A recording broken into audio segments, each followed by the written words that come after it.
మనకి ఎంతో అపారమైన మేధాశక్తి ఉంది. ఆ శక్తితో కొంతమంది మాత్రమే జీవితంలో సక్సెస్ అవుతున్నారు. హనుమంతుడైనా సరేనండి, అతని శక్తి అతనికి తెలిసిన తర్వాత భగవంతుడయ్యాడు. మనకు కూడా మన శక్తి మనకు తెలిస్తే మనం చేసే పనుల్లో, అనుసరించే విధానాల్లో చిన్న చిన్న మార్పులు చేసుకోవడం ద్వారా గొప్ప విజయాలు సాధిస్తామన్నది మీకు తెలుసా?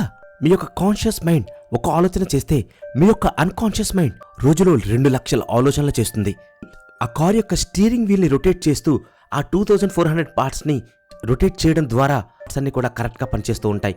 అదేవిధంగా మన బ్రెయిన్లో కూడా ఎన్నో విషయాలు అన్కాన్షియస్గా మళ్ళీ రిపిటేటివ్గా జరగడం వల్ల అది ఒక అలవాటుగా మారి ఆ విషయాలు మనకు తెలియకుండానే చాలా పర్ఫెక్ట్గా చేస్తూ ఉంటాం.